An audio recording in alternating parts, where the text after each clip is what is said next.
So hello, and so great to have you join us here for a demonstration and instruction of what is the actual trauma tapping technique and how can you incorporate it in almost anything you do, including all kinds of other therapies like talk therapy or hypnotherapy, for example.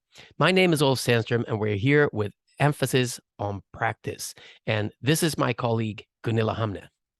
Yeah, so very much welcome. Yeah, we'd like to tell you a bit about the trauma tapping technique, or for short TTT, one of all those three-letter abbreviations that we have been working with since 15 years back worldwide by now.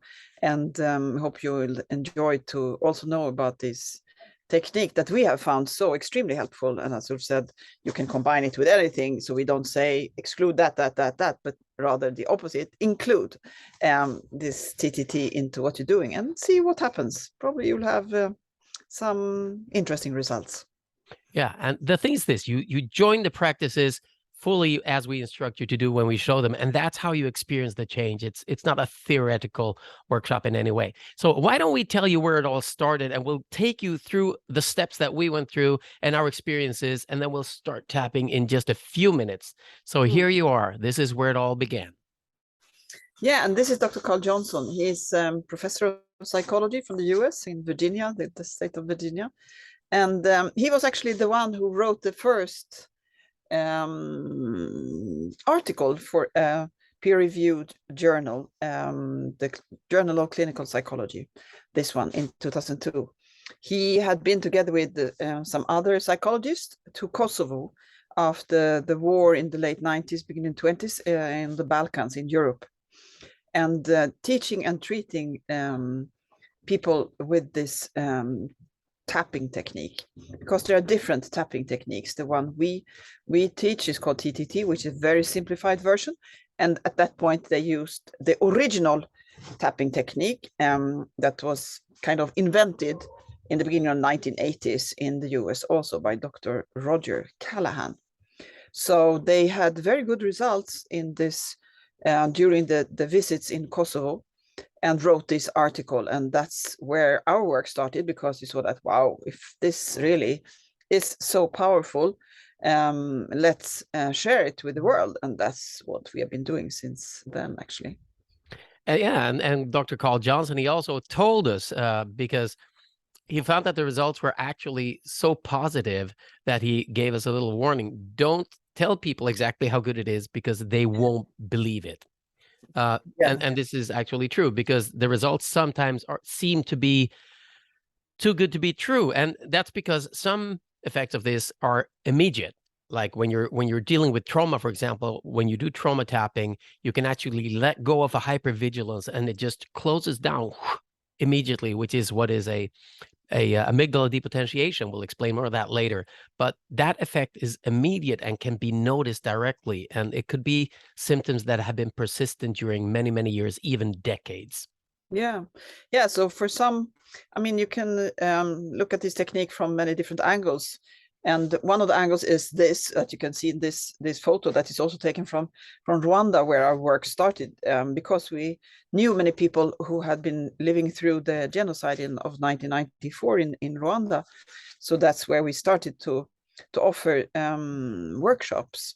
And the beauty of these techniques, and especially of this TTT, is that anybody can learn it. And like this young guy who is one of the fellow co-students in this classroom in a high school in Rwanda can learn it and teach it to others. So that's how we have been encouraging people to spread this technique, also after ourselves experiencing how well it can work, and how well anybody can learn it, whether you know how to read or write, or whether you're a professor or a layman, or anybody from any part of the world. Yeah, during all these years, we have taught this technique, like Gunilla is saying, to orphan genocide survivors, people who cannot read and write. But it is also used by firemen, policemen, military, first responders, doctors, psychologists, psychiatrists. It's used in addiction recovery programs. We have over 600 people in Sweden working in addiction recovery who are using these techniques with great success. But let's tell you a little bit more about the background where it all started. Yeah, so I mean, we started in Rwanda because of these connections that we had there, and they say, "Wow, yes, come because we really need it here."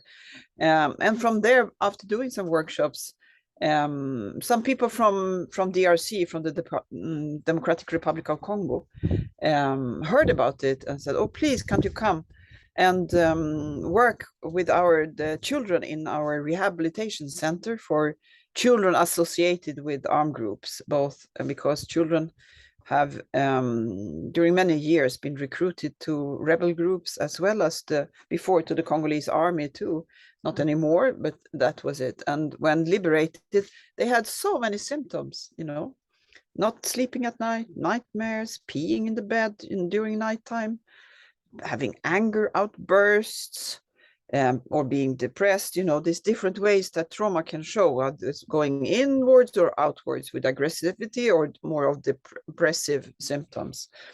So we went there also and did several workshops. So we still have contact with all these people and organizations and checking how it's going, because that's also, of course, very interesting to know.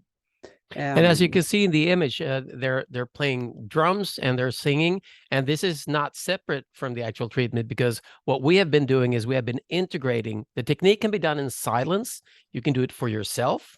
You can do it in front of somebody and they can copy you. You can do it for somebody else, and you can integrate it with music, which actually means that you're getting so many layers of different healing modalities on top of each other that are working at the same time. So this is our colleague Germando working with the liberated child soldiers in Congo at the center called BVES.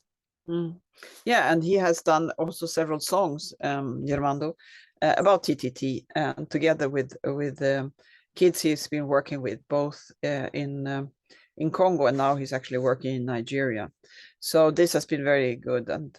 And then, I mean, in Rwanda, since that's where we started having more contacts there, by hanging around, you get to know more people. And then we were invited to work also in the prison since 2014, actually up to today.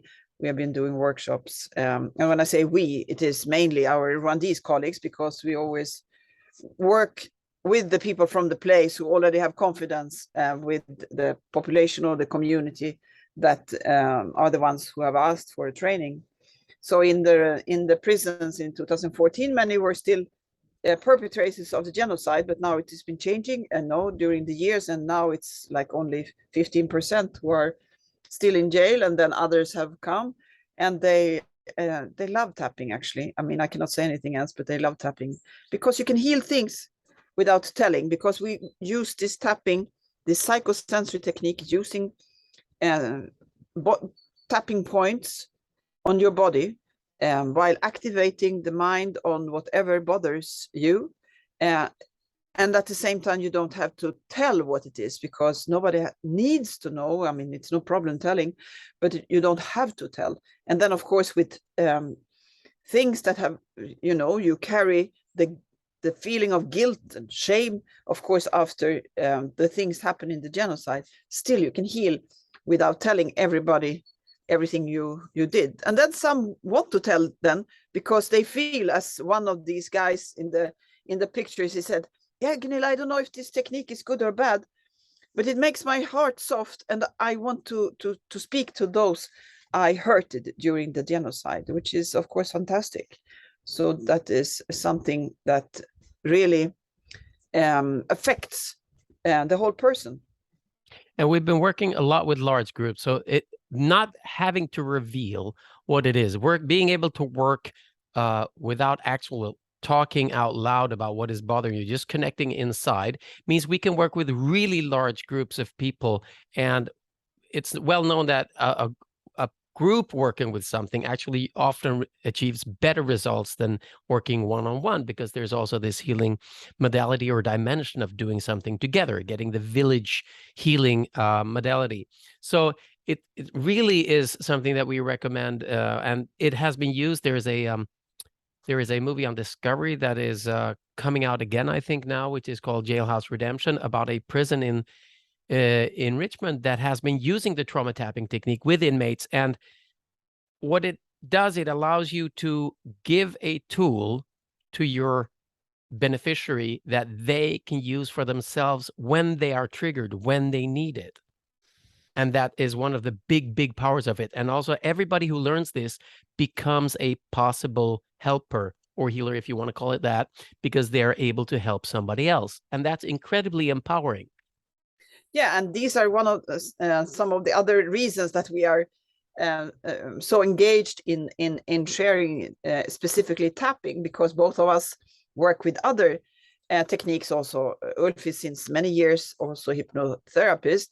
I'm also a body therapist, and have been I've been working as a counselor and in a women's refuge. But it is just that tapping, you can teach it to anybody, and it's very empowering to change from being one who needs support and have all these symptoms. You can heal them, and then you can help others who have been in the same situation like yourself. And that is what these guys in the prison, they experience when they have been able to reduce their symptoms of anger or addiction, whatever they have come with, and then offer this to others. And so we find this a very democratic method, because you have your healing in your fingertips, because we'll soon show you what it looks like to do the TTT, the tapping. Yeah, we promise you emphasis on practice, but we have 2 more slides to show you just to give you the background. But I just want to say, I came into this as a hypnotherapist, and as a hypnotherapist, when you're learning in the beginning, a lot of focus is often on not the exactly right things. My focus, as many people, was, are people enough in trance? Am I getting them into trance? Today that's not a bother or worry, because people will go where they need to go if you lead them in the right way. But what I did discover early on with trauma tapping, then I already had been working with hypnosis a long while, is it induces a trance state, a state of safety together with the person doing it. If somebody does it for somebody, it's a very fast, very fast, it's 5 minutes induction into a safety trance where people feel held and taken care of, and where they are able to change things. I also use it in combination with that a lot. So sometimes it's used as an induction in itself. Just saying that for those of you who are interested in hypnosis or hypnotherapy, I find it an incredibly useful tool. And all colleagues that have learned it in that area that I know of use it daily, because it's just simply so easy to work with from the body up, and the hypnosis goes from the mind down. Yeah, and that's one more of the reasons for using this technique. It is that for doing this, what we call the basic recipe, 2 rounds of tapping that we'll show you, it takes less than 5 minutes, actually. So you always have time to do it and see, how is this in my practice, or how is this for me, or how is this for my family, or the group, or the school, or wherever you're working or living, or spending your time. So it's worthwhile. Yeah. So two more slides before we practice. Here's war and conflict survivors. And we were told by Carl Johnson, our mentor, to go where the people are the most vulnerable. And most vulnerable are usually, among them, you will find refugees, people who are fleeing from their countries or their homes due to war or natural catastrophes. And this is from Lesbos. Yeah, and Lesbos is an island in Greece, one of the islands close to Turkey, where many people have crossed over in these small boats to get to Europe. So during 2015-16, there were several boats each day coming, and hundreds of thousands of people entered Europe that way. And of course, for the majority had never been in a boat before, and then they would put more people, much more. It's much more people than actually this boat could hold. So men would sit around, women and children in the middle, and then they would give the one of the refugees the role to steer with the motor, who had never done it before. Sometimes the petrol would not, it's a terrifying crossing, just that short stretch, or that could feel like a whole lifetime or a time that will end in death. But then added on that, and then are things that you know have experienced during the way to the shore where you got on this boat, and then of course the reasons for you to leave your home, whatever that was. So many layers of possible traumatic experiences that these people came with to Lesbos. But at that time, actually, the first time we came there, we didn't work with the refugees because they just passed through they registered and passed through to the mainland.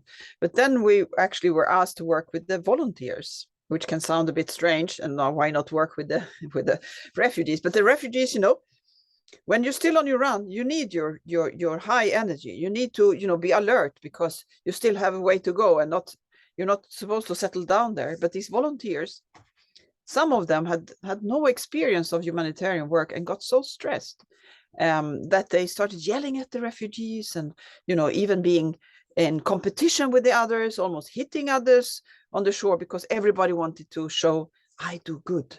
I am the one who saved this baby, or I did this, you know, a bit like that. So one of our colleagues asked us to come to help these volunteers to calm down, to be, you know, stand on the beach, more stable, be grounded, to receive people who are actually, they are fleeing, they have the reason to be with some kind of calm. And even then we invented one of our other techniques, the most basic one, that we call TAS. And we will show you that after, but remind That's a cliffhanger for you all. Another Okay, abbreviation, so TAS. if you're checking this out now, yeah, you're wondering, so can I try it? Can I try it? Yeah, but before you try it, let's just one more slide to show you that this is based on sensory input. So all techniques that are based on sensory input, they are using some of your senses to be able to access some change in your physiology, in your body, right? And it's a bottom-up method, like Bessel van der Kolk would write in his book, The Body Keeps the Score. Bottoms up means you're using the body to access the mind.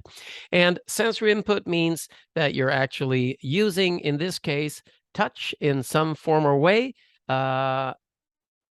that will create an electrochemical response. That's basically it. And what it will do, it will calm down your system. It will calm down your whole nervous system. So there are plenty of studies. There's a book by Peter Stapleton called The Science of Tapping, huge book, Brick, which looks at the over 155, I think, studies about this, that shows that there is cortisol changes, cortisol levels go down, adrenaline goes down, stress goes down significantly in the 5 minutes that it takes to do the actual tapping. And we have also written a book called The Trauma Tapping Technique, which you all will receive as a PDF, as a courtesy of this. Anybody who watches this, you will receive it. And if you don't receive it, let us know, info@peacefulheart.se. The mail will be at the end. And then you can just get your copy, because there we describe it and there's the science as well.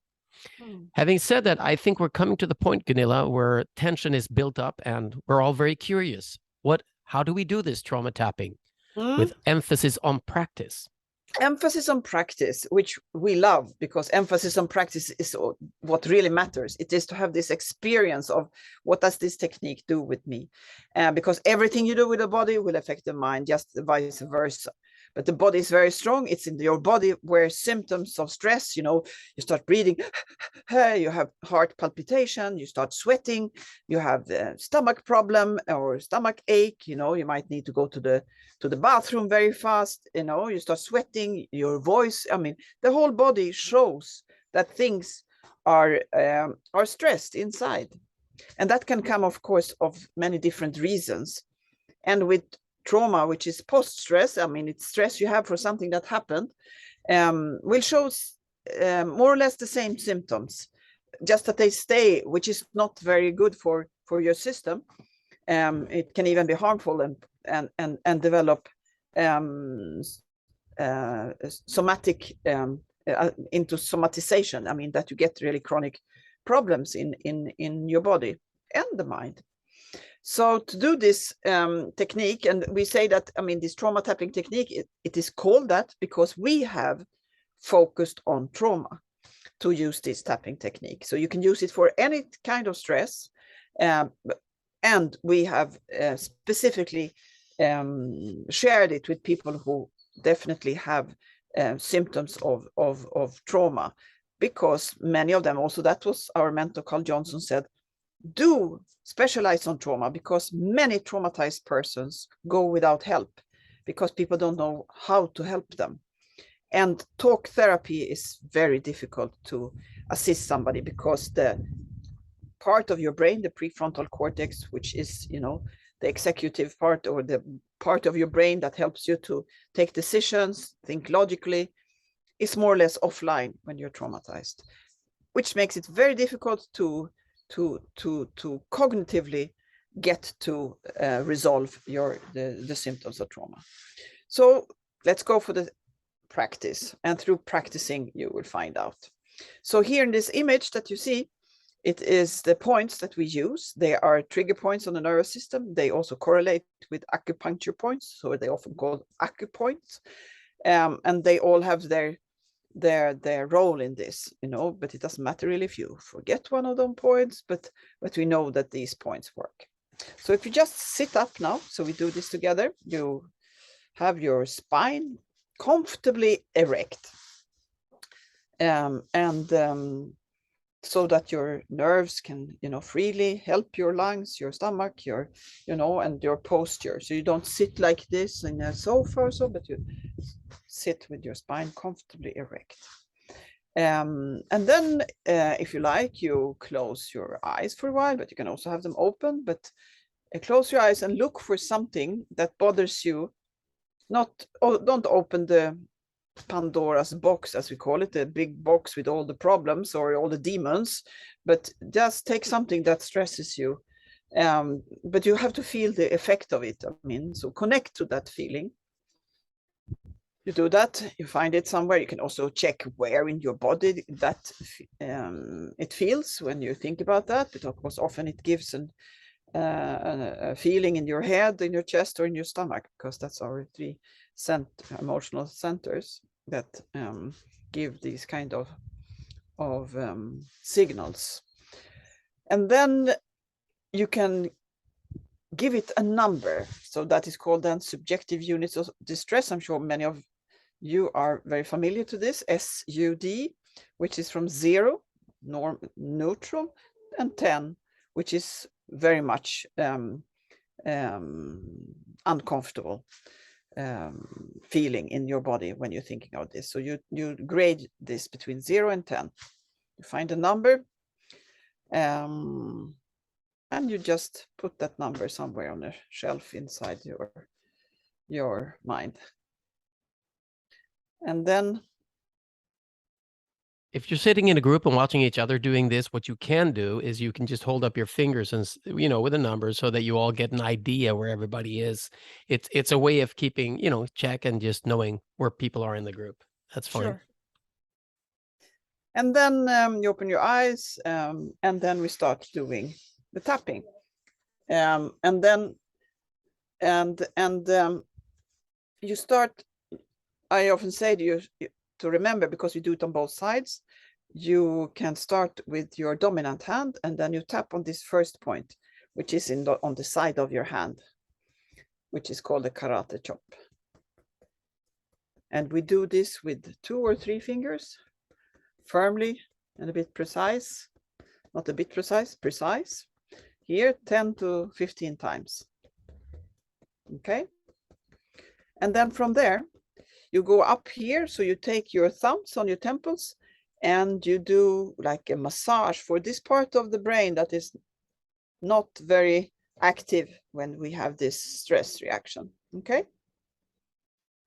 So it's like giving some circulation to a part of the brain that is partly or completely offline.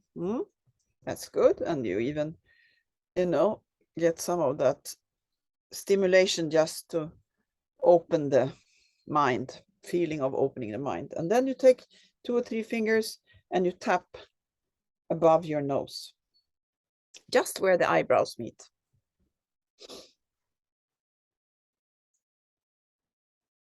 And then you follow the eyebrows to the, I take off my glasses a bit for showing it a bit more clearly. So it's here. So it's one finger will reach in towards the temple and the other one's towards the corner of the eye, the outer corner of the eye. Okay. And then you follow again to the under the eyes on the top of the cheekbone. Okay, and then you can go with one hand under the nose, so between the nose and the upper lip. And don't forget to breathe while you're doing this. And then you go around the mouth and then between the underlip and the chin. And I do this that I don't let go of the hand from the skin. And that is because you can also do this tapping on another person. And then when you do it, you should, as much as possible, keep having your touch so that the person knows where you're going next, because often people will close their eyes. And over the chest, we do all over chest. Okay. And then you put your non-dominant hand over the shoulder and then you tap on the side of the body, just across the body like this. And then you go for your fingers. So you start with your little finger, ring finger. So it's just beside the nail, as you see. And then the next finger and the thumb. And then we do once again on the chest. And here behind the breastbone, you have your thymus gland and you have lymph drainage points. You have muscles that contract when you're anxious. There are many reasons for tapping on the chest, and the oxytocin release will be better. Okay, and then you release your hands. You take a deep breath. Breathe in with your nose, hold your breath for a while, and then breathe out with a sigh. And then again, you breathe in, hold your breath for a while, and then breathe out. Okay, and then you do on the other side. So now you use your non-dominant hand to tap on the side of the hand.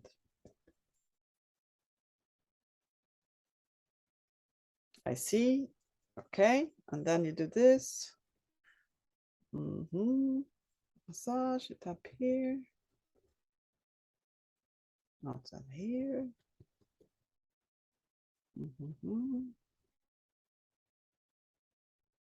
Under the nose.